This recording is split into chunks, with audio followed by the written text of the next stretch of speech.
To be or not to be? That is the question.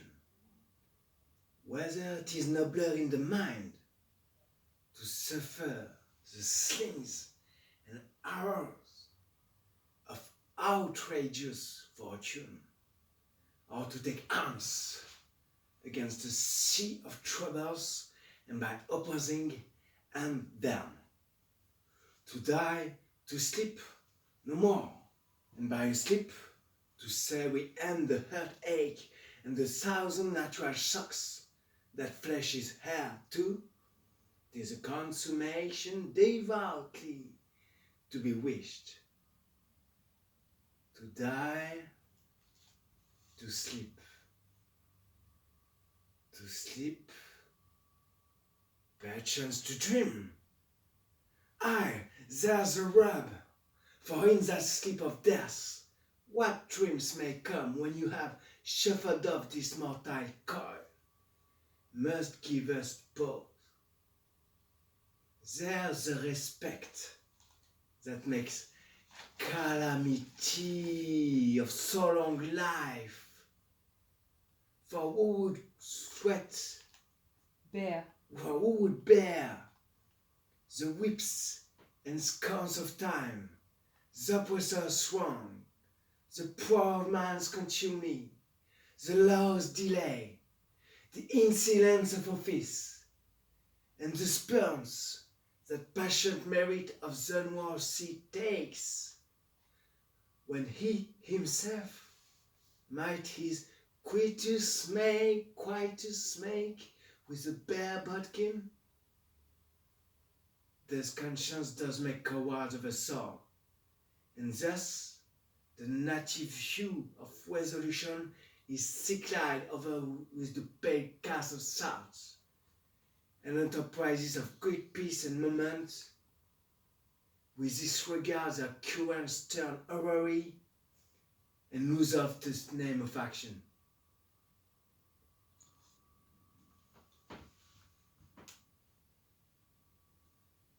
Speak the speech, I pray you, as I pronounce it to you trippingly on the tongue. But if you mouth it, like many of your players do, I had as lief the time crier had spoke my lines. Now do not sow the air too much with your hand, thus, but use all gently, for in the very torrent, tempest, and as I may say, the whirlwind of your passion, you must acquire and beget a temperance that may give it smoothness. Oh, it offends me to the soul to hear a robustious, periwig-batted fellow tear passion to tatters, to their rags, to split the ears of the groundlings, who, for the most part, are capable of nothing but inexplicable dumb shows and noise. I would have such a fellow whipped for overdoing termagants. It out Herod's Herod. Pray you avoid it. Be not too tame neither, but let your own discretion be your tutor. Suit the action to the word to the action, with this special observance, that you may not overstep the modesty of nature. For anything so overdone is from the purpose of playing, both at the first and now, was and is, to show virtue her own feature, scorn her own image. and the very form and the age of the time, his form and pressure. Now this overdone or come tardy off, so it makes the unskillful loss, cannot but make the judicious grieve, the censure of the which one must in your allowance overweight a war theatre of others.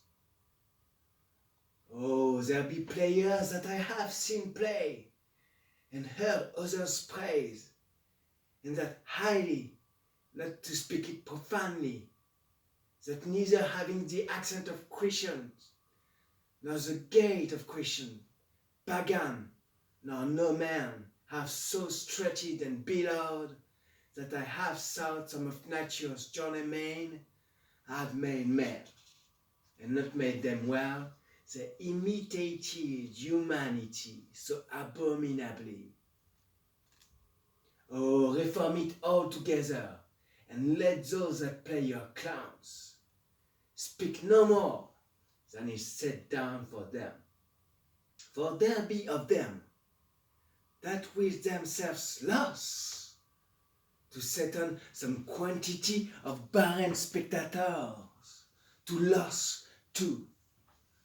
So, in the meantime, some necessary question of the play be then to be considered. That's villainous, and shows the most pitiful ambition in the fool that uses it. Go make you ready.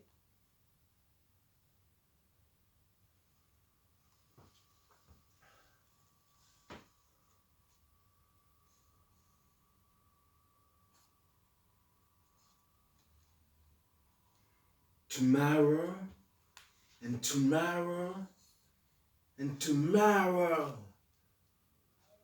creeps in his petty pace from day to day to the last syllable of recorded time, and all our yesterdays have lighted fools the way to dusty death.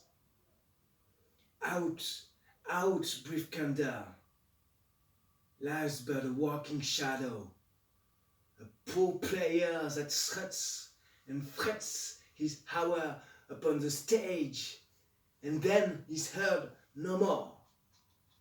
It is a tale told by an idiot, full of sound and fury, signifying nothing.